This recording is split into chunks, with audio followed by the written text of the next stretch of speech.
Bien, vamos a seguir profundizando en el tema, bueno, de la raza por un lado y también lo que se viralizó, digo, y toda la polémica de un video de un avión que aterrizó en nuestro país con cientos de haitianos y se armó toda esta polémica por cuáles son los requisitos de ingreso, cómo es tan fácil que vengan, si es que hay algo ilegal o no en esto, etcétera.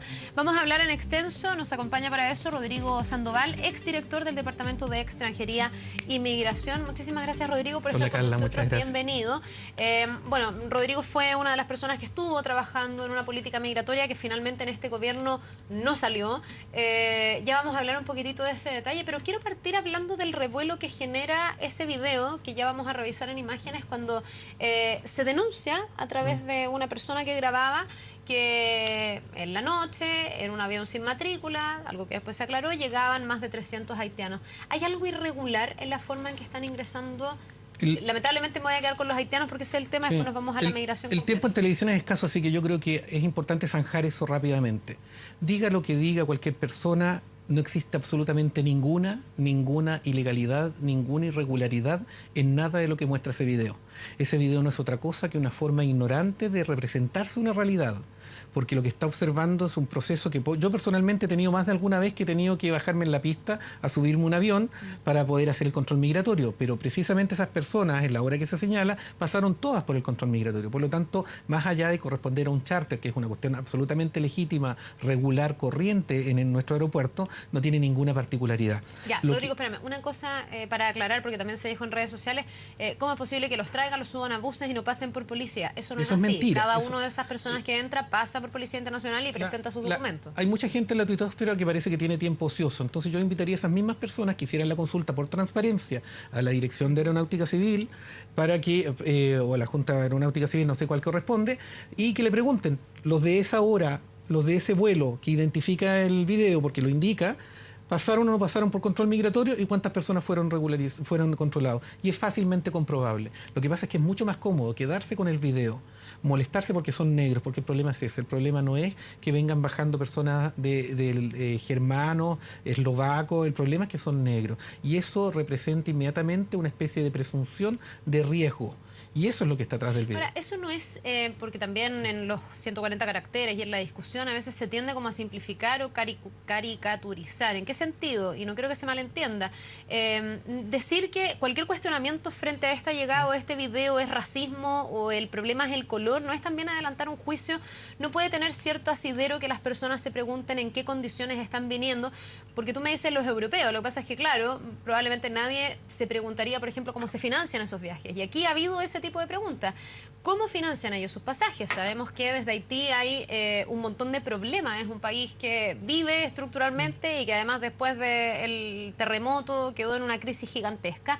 Mucha gente se pregunta, ¿cómo pagan esos pasajes? ¿Quién puede contratar un charter que los traiga? Si hay esa posibilidad de que no ellos, sino otras personas malintencionadas estuvieran lucrando, que aquí pudiera haber trata de personas. El famoso tema de los sobres amarillos. En el fondo, quiero decir que quiero plantearte preguntas, no desde un afán racista ni porque sean haitianos o otros, sino que porque en la condición de los haitianos hay preguntas abiertas que me imagino son legítimas de hacer. Lo que tú planteas es súper de fondo. Es súper de fondo porque nos invita también a quienes tenemos algún conocimiento mayor. A mí no me gusta hablar de expertos migratorios, pero quienes tenemos alguna cercanía, alguna experiencia en el tema migratorio, tenemos cierta ventaja en que interpretamos este fenómeno y lo comprendemos porque estamos informados de él.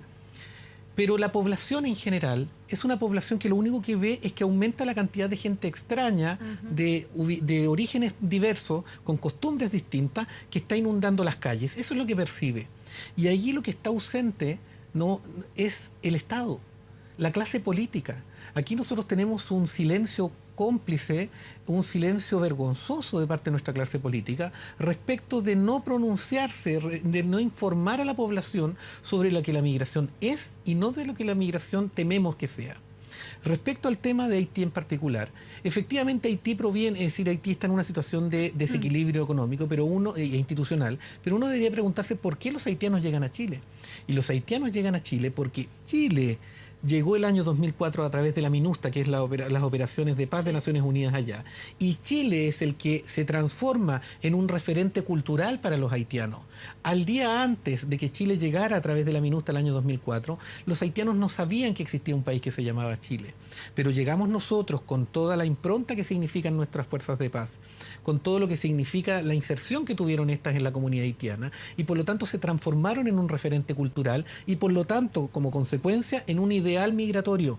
Entonces, para los haitianos hoy día es la Coca-Cola, el McDonald's con Estados Unidos y las fuerzas de paz con Chile. Y esos son los dos principales destinos migratorios. Ahora, me imagino que ahí también, Rodrigo, ha influido que hay países del Caribe, entre otros República Dominicana, que está al lado, que le han ido cerrando las puertas a los haitianos. O sea, también los procesos migratorios habituales que ellos tenían han ido mutando y han ido buscando nuevos destinos. Y han ido buscando, originalmente Chile se transformó en un tránsito hacia Estados Unidos para los haitianos. Luego, principalmente el año 2010, cuando viene el terremoto en Haití y un huracán que hubo final de año, Chile, las personas que ya estaban en Haití comienzan a contarle a los que ya están allá: oye, aquí hay trabajo, aquí hay oportunidades, un lugar tranquilo, vénganse. Y si uno observa, yo alguna vez hice por temas académicos esa comparación entre los distintos hitos que se dan en Haití y algunas decisiones en Chile versus cómo eso ha impactado en los permisos de residencia, la relación es directa. Lo que quiero decir con esto es que todo lo que sucede respecto a Haití es predecible, anticipable, controlable y regulable. Mira, hasta ahí está todo perfecto y lo podemos entender, yo creo, todos, y saber que el origen de esta migración tiene que ver con buscarse una vida mejor, que es algo a lo que muchos aspiraríamos en el caso de muchos haitianos que han vivido todos los embates que le ha tocado enfrentar a ese país. Pero yo te hacía una pregunta antes que tiene que ver con si aquí, porque hay unas teorías de la conspiración que hemos llegado a decir unas cosas que, por eso me interesa aclararlo. Se ha dicho un montón de cosas. No existe un pacto con Naciones Unidas, eso es mentira. Eso se ha dicho, que hay un pacto para traer a los haitianos, que se quiere despoblar Haití, que se ha encontrado oro en Haití y se quiere sacar a la gente. No me quiero hacer cargo de ninguna de esas cosas, pero hay una teoría que no sé si es conspirativa, porque podría pasar y lo hemos visto en otras latitudes, que tiene que ver con si pudiera haber intereses creados respecto de la inmigración haitiana. ¿En qué sentido? En que pudiera haber personas que estén captando haitianos, que los estén trayendo, que estén financiando estos viajes. Alguien se pregunta, ¿quién puede contratar ese charter, por ejemplo? Es muy probable. No es un vuelo regular ese. Es muy probable que lo haya, como lo existe en cualquier tipo de migración, y lo existe, por ejemplo, en la migración dominicana. Pero las razones por las cuales existen esos ejercicios no tiene que ver con que haya interés migratorio, tiene que ver con que las regulaciones que existen sobre el tema migratorio crean esos mercados irregulares. Voy a poner el ejemplo de República Dominicana. El año 2012 el gobierno instaura una visa de turismo a República Dominicana, la misma medida que hoy día se está comentando que podría implementarse respecto a Haití. La consecuencia de esa visa directa, aislada, yo no critico la visa en sí misma, sino que es una medida aislada, es perjudicial, terminó haciendo que se creara un mercado negro del ingreso clandestino a Chile de aquellas personas de República Dominicana que quieren venir acá. Porque los motivos migratorios no se acaban cuando yo pongo muros o pido visas. Los motivos migratorios son anteriores y por lo tanto, si yo no incido en las causas de la migración, si yo no me meto en qué es lo que está pasando en Haití que hace que la gente se venga, si yo no me meto en cuáles son los formatos que regulan el tránsito de esas personas acá, yo me voy a encontrar con haitianos, dominicanos, colombianos, lo que sea, en nuestra frontera, y no me va a bastar ponerles un muro o exigirles una visa, porque como sucede con los dominicanos, aquellos que nosotros no dejamos entrar en Chacayuta terminan ingresando en forma clandestina o terminan haciéndolo en el sur de Chile, en Cardenal Zamoré. Entonces, insisto, la migración es una realidad y por lo tanto es el criterio realista el que uno tiene que aplicar cuando no los mitos, no los fantasmas. Si nosotros queremos de verdad regular, por ejemplo, el tema de la migración haitiana, lo que nosotros deberíamos hacer es primero entender que es un flujo que ya está y que va a seguir. No se va a acabar la migración haitiana. Mira, si nosotros prohibiéramos que toda persona nueva de Haití llegara a Chile, aún así tenemos que prepararnos para un 40% de personas que vengan por reunificación familiar. Es decir, de las personas que ya están en Chile, nosotros no tenemos forma de evitar que vengan por reunificación familiar una cantidad equivalente al 40-30% de los que ya están acá. Por lo tanto, hay que asumir que la migración haitiana ya es una realidad y por lo tanto, lo que nosotros deberíamos hacer es distinguir entre aquella persona que viene por turismo, de verdad, y aquella persona que viene a trabajar. Y la persona que viene a trabajar deberíamos estar allá, allá tramitando los permisos y de repente no necesariamente permisos de residencia transitoria, quizás permisos de residencia definitiva condicionados, por ejemplo, a que esa persona resida en un determinado lugar del territorio, porque hay lugares en Chile, a nosotros se nos olvida que en Santiago, pero hay lugares en Chile en donde necesitamos población. Y quizás la política migratoria puede servir a ese tipo de objetivos, pero para Zonas eso... extremas, por ejemplo. Claro, pero para eso necesitamos una institucionalidad de la cual adolecemos, que sepa qué inmigración necesitamos y también que tenga las competencias para gestionarla, pero por el otro lado también necesitamos dejar atrás este tipo de mitos. Rodrigo, la sensación que se instala en mucha gente es que esto se desbordó, que como que el nivel de migración, o sea, no que la migración no tenga que existir, porque yo creo que eso es algo que ha pasado siempre, cuántos chilenos han migrado a otros lugares, pero como que son demasiados los inmigrantes que están llegando. Esto se lo escucha decir mucho a muchas personas uno en el día a día. ¿Qué tan cierto es eso? ¿Qué flujo migratorio podría ser el ideal si es que se puede establecer y estamos cerca, estamos lejos, se desbordó, no se desbordó, están llegando muchos o pocos inmigrantes? ¿Son demasiados en base a qué? Esa es la sé, pregunta. por eso te digo que es una sensación instalada. Esa es la pregunta. Porque, primero, eso da cuenta de una respuesta que nosotros como sociedad, como país, no hemos construido. Nosotros todavía no definimos qué tipo de patrón productivo es el que queremos tener. Entonces todavía estamos en esta duda entre una matriz productiva extractivista, que es la que tenemos hasta hoy día, o pasar a una sociedad del conocimiento en la cual no necesariamente la cantidad de mano de obra es la que necesitamos.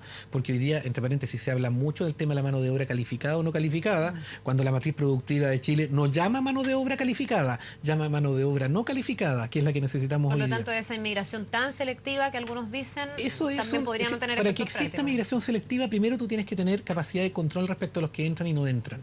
En segundo lugar, tienes que tener capacidad de saber qué es lo que necesitas para llamar. Y en tercer lugar, tienes que tener capacidad de ser atractivo para esas personas que van a venir. Es como que yo empezar a ser selectivo con mis parejas. Y obviamente, como tú puedes ver, no tengo mucho juego para ser selectivo al respecto. Entonces lo mismo pasa con la migración. Para que un país pueda ser atractivo, traer migración calificada, tiene que ser atractivo para la migración. Entonces yo pregunto, cuando dicen traigamos premios Nobel, traigamos MIT, traigamos ingenieros, gente brillante, yo pregunto cómo está el mercado del conocimiento en Chile, que ni siquiera es capaz de procesar los más de 4.000 doctores que hemos financiado nosotros con becas y que los tenemos haciendo cualquier cosa menos aquellos que fueron a estudiar afuera. ¿Rodrigo? Entonces, cuando hablamos de migración hay que hacer conversar las dos cosas, nuestra necesidad y lo otro. Y aquí lo que hay es una ausencia de entender qué necesitamos. El agro sigue con un déficit de mano de obra y entonces me parece bastante rara la discusión y que no miremos el tablero completo. Por un lado estamos discutiendo que siguen llegando migrantes y por el otro lado tenemos sectores productivos que demandan mano de obra. Entonces ahí lo que falta es un Estado, una autoridad política que tenga capacidad de juntar la necesidad con la oferta. Ahora, volviendo al tema de los haitianos, porque ha sido sobre ellos donde han recaído todos los cuestionamientos en estos últimos días, en ese mismo video y en otros testimonios la gente dice ellos llegan con una carpeta amarilla, que todos presumimos es donde traerán sus documentos, me imagino.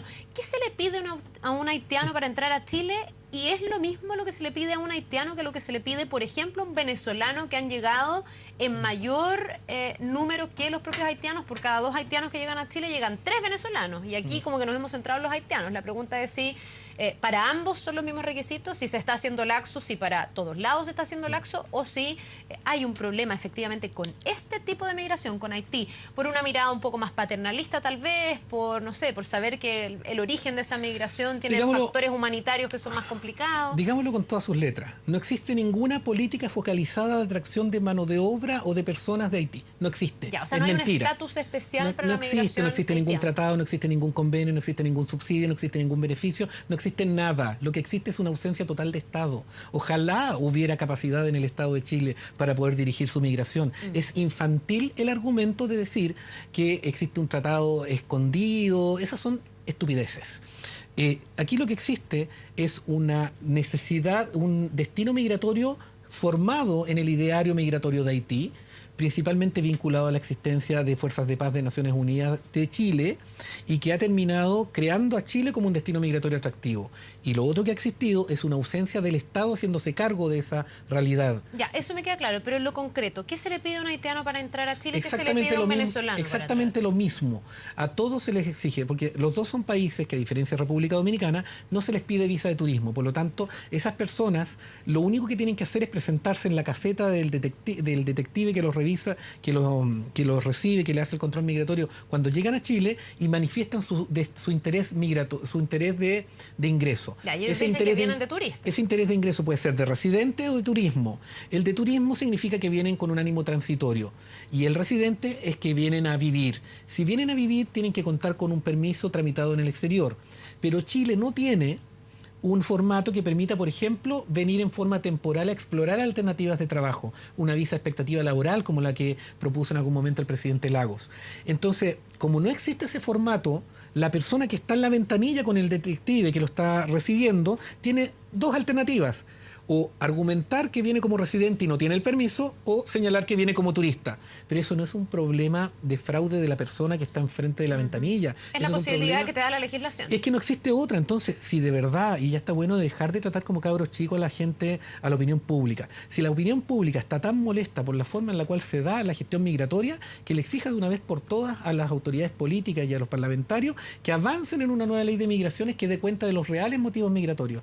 Pero esto de seguir buscando culpabilidades en los propios migrantes que no hacen otra cosa que cumplir la ley, porque las colas que nosotros vemos diariamente en extranjería dan cuenta no de migrantes arrancando de la legalidad, dan cuenta de migrantes haciéndolo insufrible por regularizarse. Entonces el problema no es de los migrantes, sino que el problema es del Estado, que es un Estado que no está siendo capaz de poder procesar esa realidad. Ahora, me queda súper claro todo eso y ya te voy a preguntar cuáles deberían ser las orientaciones. Tú trabajaste además, Rodrigo, en una propuesta que finalmente quedó en nada, pero me queda una duda. ¿Por qué tú me dices, por ejemplo, para haitianos, para venezolanos, no sé si otros países más, no se pide esa visa, que sí se pide, por ejemplo, en el caso de República Dominicana? ¿La legislación no es general para todos? No, ¿o después se generan convenios o disposiciones específicas respecto de los países que van a venir a Chile? Primero, en temas de gestión migratoria hay que hacer una distinción entre los permisos de turismo y los permisos de residencia. Es una distinción muy importante, porque de ahí nace el error de la visa de los dominicanos.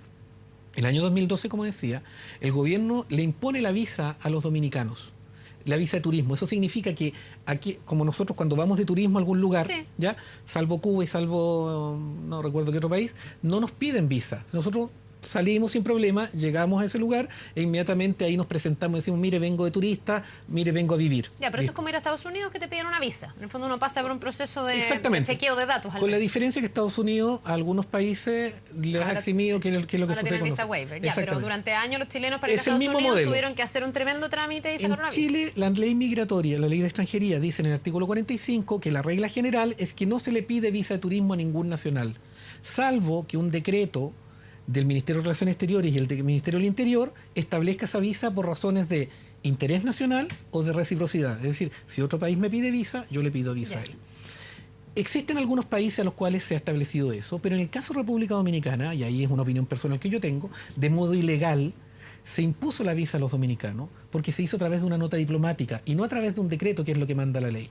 Y obviamente la nota diplomática tiene alguna fuerza respecto a los estados, pero no respecto de los derechos y obligaciones que tienen los sujetos en su relación con el Estado. Ahora, operó como si lo tuviera. Da lo mismo. En la práctica, a mi modo de ver, en forma ilícita, a los dominicanos se les ha estado impidiendo el ingreso como turista, alegándose la falta de un visado que no tendrían por qué tener porque no se ha exigido en forma legal. Pero más allá de eso, el resultado práctico que ha tenido esta visa ha significado que, lejos de disminuir la migración dominicana, está aumentado, no se ha visto mayormente afectada por la exigencia de visa, y lo que sí ha aumentado es el ingreso clandestino. Es decir, nosotros tenemos, basta con ir a darse una vuelta a ciertos campamentos, por ejemplo en Colina, en donde la gran mayoría de la población es dominicana y la gran mayoría tiene ingreso clandestino. ¿Y que no son deportados? Porque tú me dices, se ha constatado que hay inmigración irregular. Entonces muchos dirán, bueno, pero si lo han constatado, ¿por qué no los expulsan si es que se quiere hacer cumplir la ley? Primero, porque uno debería preguntarse si un Estado le hace bien expulsar a su migración, porque pensamos que estas personas, el único pecado es que ingresaron en forma clandestina, pero llevan en Chile 5 o 10 años y uno debería preguntarse, ¿y están trabajando? trabajando. Eso quiere decir que no vinieron a hacerle mal a Chile. Por lo tanto, si el impedimento de ingreso, estábamos más cerca de constatar que el impedimento de ingreso estaba equivocado, que Claro, pero aquí tú me estás hablando de cómo la realidad supera a como la teoría con la que se hacen las leyes y los decretos, etcétera. Pero si uno dijera, bueno, si yo mañana pongo una ley de no fumar y después veo que hay gente fumando, pero no les hago nada a los que fuman, entonces la ley ¿cómo opera? Con una diferencia. En el sentido de hacer cumplir la ley. Con una diferencia, que yo no gano nada con que la gente fume. Pero cuando la gente ha logrado hacer una vida, me demuestra que mi idea de prohibirle el ingreso estaba equivocada. Cuando esa gente ha demostrado que ha logrado producir, que ha logrado aportar al desarrollo de Chile, esa improvisación, ese impedimento de ingreso estaba equivocado. ¿Y eso a qué nos lleva en el fondo? Porque yo te escucho, claro, y me parece bien como lógico lo que tú dices y termino pensando, bueno, ¿cuál debe ser la política de Chile? Porque si te escucho, desde tu punto de vista, a lo mejor hay que abrirle las puertas a todo aquel que quiera venir a trabajar a Chile, por ejemplo. Bueno, hay algunos que sostienen. Solo una cosa. Que después me gustaría que nos hiciéramos cargo de el temor que genera eso en la ciudadanía, que tú me podrás decir es desinformado, es prejuicioso, es racista, como dicen algunos. Yo creo que no necesariamente ese es el móvil, pero a lo mejor es legítimo, porque la gente dice, bueno, pero es que llegan acá también a buscar cupos. Chile está preparado para tener la cantidad de cupos, la cantidad de viviendas, consultorios que atiendan. Hay una serie de efectos también, además del aporte que pueden hacer los migrantes. Habría que ponerlos en una balanza y que tú me digas cuál pesa más. Tú planteas, quizá en modo disculpa, algo que yo creo es súper importante, que lo decía al comienzo, que tiene que ver con que hay que entender que la gente tiene el legítimo derecho a preguntarse si esto es demasiado. Lo que pasa es que a veces no es racista, a esa gente, uno lo ve en red, al final esto se polariza a tal nivel que es como que si tú lo cuestionas eres racista y si yo no lo cuestiono soy pro-migrante, que vengan todos. Eso desborda lo migratorio y tiene que ver con el tipo de país que estamos construyendo, en la cual todo está polarizado y en la cual la construcción de la autoridad de uno sobre un tema es a partir de desautorizar al otro. Es que tengo yo la idea de que esto es también lo que ha afectado para que no tengamos hoy día una ley de migraciones que se haga cargo del tema. Y para lo que no tengamos respuesta para muchos de los grandes temas de este país. Pero en este caso yo creo que es súper legítimo que las personas se lo pregunten. Insisto, aquí lo que está ausente es el Estado respondiendo. Mira, cuando a mí me tocaba en el cargo del departamento y salía alguna de estas noticias, inmediatamente nosotros nos preocupábamos, y a ti te consta, nos preocupábamos de salir dando la versión real de lo que pasaba. Entonces la pregunta que yo me hago hoy día es, perdónenme, yo soy de este gobierno, pero ¿dónde está el gobierno?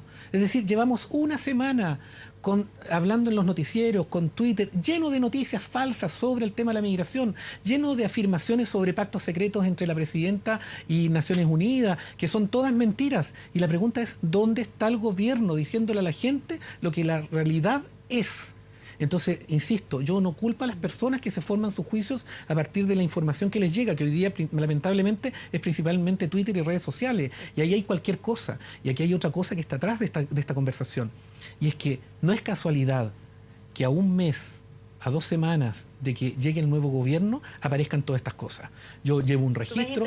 Absolutamente, yo llevo un registro de cómo se ha ido configurando este tipo de no quiero llamarle campaña, pero este tipo de intervenciones. Y hay sujetos que han promovido esta discusión, a mi modo de ver, para condicionar lo que las nuevas autoridades estén dispuestas a hacer en materia migratoria. Porque este discurso es súper funcional para el que quiere venir a ponerle visa a los haitianos, para el que quiere venir a ponerle restricciones a la migración, ¿ya? Y por lo tanto se crea este ambiente. Entonces, insisto, ahí hay una responsabilidad moral, Rodrigo, de los estados y de los gobiernos. Para llegar a preguntarte si es que, por ejemplo, sería una buena idea una visa para los haitianos, que es algo que hoy día sale en la prensa, lo podrían estar pensando las nuevas autoridades. Quiero que me respondas lo que yo después me fui por las ramas, digamos, pero en la realidad, tú me dices, lo que hemos constatado es que al final los migrantes vienen y aportan, porque vienen a trabajar, porque vienen a buscar su futuro mejor, y uno probablemente lo ve. Lo ve cuando uno echa benzina y cómo te atiende esa persona y te atiende increíble, etcétera. Pero también eso genera miedos en la ciudadanía. Y te quiero preguntar hasta qué punto y cómo se ha comprobado que afecta o no la migración en esta especie que, claro, desde el punto de vista humano es súper inhumano y súper prejuiciosa, pero que es real del día a día, esa sensación de la gente de, no, pues que ahora llegó un haitiano que va a cobrar menos, entonces yo o voy a tener que cobrar menos o pierdo mi trabajo. O, no, pues que ahora llegó un haitiano al jardín infantil, entonces tengo que pelearme un cupo y resulta que llego y está lleno y privilegiaron, dice la gente, a migrantes por sobre chilenos. Lo mismo en los consultorios.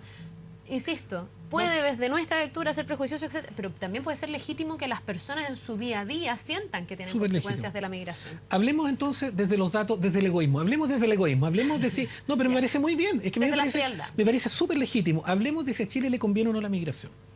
Hablemos de un dato para empezar. Voy a hacer un barrido bien rápido. Hablemos para empezar de un dato que hemos dado muchas veces. Chile, un país para mantener su capacidad demográfica, su capacidad productiva y densidad demográfica, necesita un promedio de 2,1 hijos por mujer y Chile tiene 1,8. Nos faltan personas que trabajen. El año 2007, 1 de cada 10 chilenos era mayor de 65 años. El año 2025 va a ser 1 de cada 5. Somos más viejos. Somos menos trabajadores, somos más viejos. Según el Programa de Naciones Unidas para el Desarrollo, más del 72% de las personas que se están jubilando lo están haciendo con ingresos inferiores al mínimo. Por lo tanto, el Estado de Chile va a tener cada vez una mayor población dependiente que va a necesitar del fisco para llegar a final de mes, con menos ingresos, y cada vez menos trabajadores para mantener ese fisco cada vez más exigido. Y la respuesta para ese desafío es la migración. Nos faltan personas. Primer dato. Segundo, respecto al tema de los miedos, no existe ninguna incidencia en términos delictuales de la migración. Todos, absolutamente todos los datos demuestran que los migrantes delinquen menos que los nacionales. Y no porque un determinado país se porte mejor que Chile, sino porque es bajo el porcentaje de personas que se van a otro país a delinquir. Hay que ser bastante tontito, digamos. ¿Ya? Entonces, son bajos y todos los datos demuestran, los datos de Gendarmería, los datos de investigación y los datos de Carabineros, todos demuestran que los migrantes delinquen menos que los nacionales. Tercero, respecto del tema de los famosos gastos, es cierto que cuando yo tengo más personas accediendo a un determinado servicio, ese servicio se va a ver más impactado, más exigido, pero también es cierto que estas personas, si un Estado es inteligente y les permite trabajar regularmente, van a ser personas que contribuyen más al financiamiento de ese Estado. Entonces la solución no es, la exigencia no es reclamarle al migrante que no se enferme para que no vaya al consultorio, que por regla general, entre paréntesis, los migrantes tienen mucho mejor salud que los nacionales, eso también está medido. Pero aquí lo que se trata es que el Estado tiene que hacerse cargo que si la economía llama a personas para producir y estas personas producen más impuestos, el Estado tiene la obligación de procurarle los servicios que significa ese aumento de población. Entonces la respuesta no es hacernos pelear entre trabajadores, la respuesta es exigirle a las autoridades y exigirle a los estados que se hagan cargo. Y respecto al tema del trabajo, no existe ningún antecedente que demuestre que los migrantes le quitan el trabajo a los nacionales. Existe un estudio de los profesores Ruiz Tagle, Contreras, siempre se me olvida el tercero, que dice que para que la migración incida en el acceso a mano de obra de la población nativa, tiene que tener una presencia mayor al 10%. Y no existe, salvo un par de excepciones, ningún sector del mercado en el cual el trabajador migrante exceda ese porcentaje. Y la principal gráfica de esto está en las empleadas de casa particular. Las empleadas de casa particular son personas en un mercado en el cual irrumpieron los extranjeros y no disminuyó el ingreso a ese trabajo de los nacionales, y además aumentó el ingreso de esas personas. Por lo tanto, todos esos mitos que se dan en materia migratoria, por regla general, son intereses creados, son búsquedas para poder generar estos enemigos internos, porque es la única forma que ciertos sectores políticos tienen para procurarse un espacio en el espectro. Ahora, también, mientras más te escucho, más llego como a la conclusión de que estoy esto loco. al final... No, por ningún motivo. De que esto tiene que ver con el desorden. Tú aquí has hablado de la ausencia del Estado. Tú has hablado de una falta de regulación. Yo solo has hablado, la ley migratoria actual es de 1975, tenía otros fines, tenía otra realidad, no era el mundo globalizado en el que vivimos. Tú has hablado de esa ausencia de Estado que me parece le puede hacer mucho sentido a la gente. Si tú tuvieras de antemano más cupos en los consultorios para recibir gente, ya nadie sentiría que está peleando por un cupo. Si tú supieras a dónde va a trabajar ese migrante que viene, porque en tal industria, en tal sector productivo se requiere esa mano de obra, seguramente habría ahí como un link virtuoso. El problema, Rodrigo, es lo que tú has dicho durante toda esta entrevista, que ese orden no existe. ¿Cómo se ordena? ¿Cuál es la oportunidad que tiene Chile para conciliar el interés y el legítimo temor que pueden tener las personas, sobre todo porque nos han criado a todos en un sistema competitivo, complejo, donde el otro se mira con cierta desconfianza, con un Chile que también se puede beneficiar de ese inmigrante que en regla general viene a aportar? ¿Cómo llegamos a esa ecuación? Yo no voy a pautear a las nuevas autoridades, pero yo lo que creo es que hay que abordar tres dimensiones de esto. La primera es una dimensión de corto plazo de gestión migratoria. Es decir, aquí hay decisiones que hay que tomar que tienen que ver, por ejemplo, con establecer un sistema quizás de visa center en Haití que permita regular a aquellas personas que vienen y que declaran motivos laborales para venir a Chile, entregarles allá los permisos de residencia y quizás evaluar permisos de residencia de largo plazo y no de un año, porque al final es bastante absurdo que yo le dé por un año un permiso a una persona si sé que se va a venir por 3 y lo único que hago es recargar el sistema de renovación acá en Chile. Entonces, ahí hay una mirada. Una segunda es evaluar cómo se regula a aquellas personas que no tienen ese permiso y que vienen aquí en calidad de turista o en calidad transitoria. Y para eso puede haber algún sistema de control. Perdón, solo para aclarar eso, porque si tú tuvieras una visa especial, por ejemplo, para haitianos, de todas maneras podrían seguir entrando otros que vienen en calidad de turista. Y cambia el estatus que tú le das, porque tú a la persona que viene como residente tú le puedes poner exigencias de a qué viene a trabajar o qué capacidad tiene para vincularse al mercado laboral chileno. Pero eso es distinto a la persona que declara que viene como turismo, porque a esa persona tú tienes que saber que viene, tienes que regular que viene, pero tú no le puedes prohibir que venga en esa condición, no a menos que tenga algún antecedente. Entonces, primero entender que existen herramientas de gestión migratoria que hay que tener y que incluyen, por ejemplo, un proceso de regularización masivo extraordinario. Es decir, a mí me cuestaría creer, y creo que sí va a suceder, aquí tiene que haber un proceso de regularización, lo que le mal llamada amnistía. Entonces yo diría esas dos cosas. Primero, hacer un ejercicio positivo, directo, activo en relación a la migración haitiana, también en relación a la migración venezolana, porque todavía no hemos visto terminar ese proceso, está en curso y por lo tanto hay que también saber qué se va a hacer respecto a esto. Entre paréntesis, vienen muchos más venezolanos que haitianos. Sí lo ¿ya? Y entonces en materia de gestión de migratoria está eso. En segundo, gestión de extranjería, porque todas esas decisiones de materia migratoria van a tener un impacto en el servicio de extranjería, en el departamento. Y el software del departamento de extranjería data del año 96.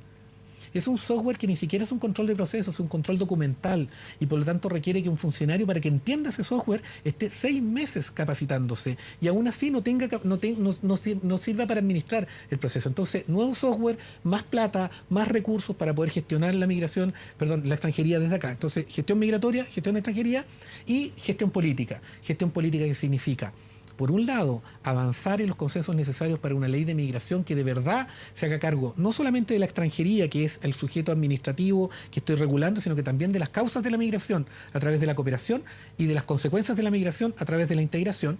Y finalmente, un plan nacional de migración que signifique articular a todos los actores del Estado, nosotros dejamos algo de eso hecho, a todos los actores del Estado en términos de las políticas inclusivas. Aquí hay que dejar de taparse los ojos. La migración es una realidad y nosotros no nos estamos peleando hoy día más o menos migración. Rodrigo, solo para finalizar, porque se me fue el tiempo hace rato. ¿Hay alguien a quien le convenga este desorden?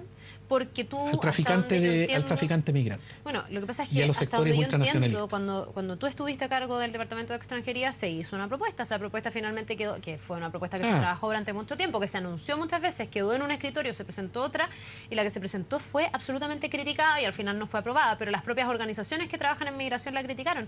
¿Por qué entonces este gobierno que se había comprometido, gobierno que se había comprometido, falta de coraje, no terminó teniendo una buena política migratoria? Falta de coraje y responsabilidad moral. No es porque a alguien le convenga este desorden de la inmigración. Porque, a ver, a los que le conviene el desorden... Porque algunos dicen, habrá aquí gato encerrado. Es súper buena la pregunta. A los que le conviene el desorden son a los traficantes de migrantes, a los que hacen un negocio escondido respecto al tema de la migración oculta, ¿ya? Y a aquellos sectores políticos que se favorecen a partir de políticas ultranacionalistas. Esos son los beneficiados de esto. Y esas son las personas que van a andar inventando cosas en Twitter, en fin. En el caso de las responsabilidades políticas que estamos hablando, yo creo que lo que existe es una falta de coraje.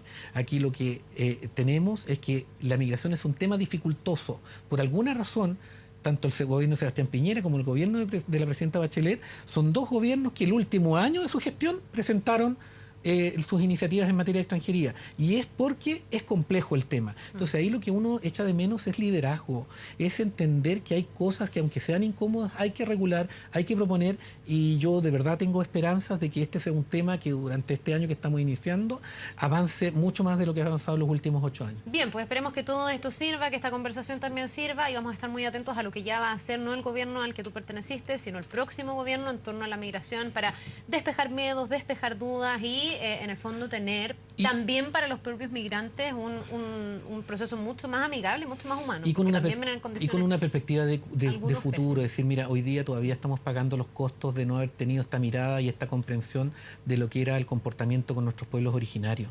Y ahí uno tiene que entender que estos pecados se pagan a muy largo plazo. Entonces, tarde o temprano, les guste o no les guste, se molesten o no, tarde o temprano la migración va a ser parte de nuestra realidad. Y lo importante es que los estados tengamos capacidad de que eso no comprometa nuestras lógicas de cohesión social para el futuro.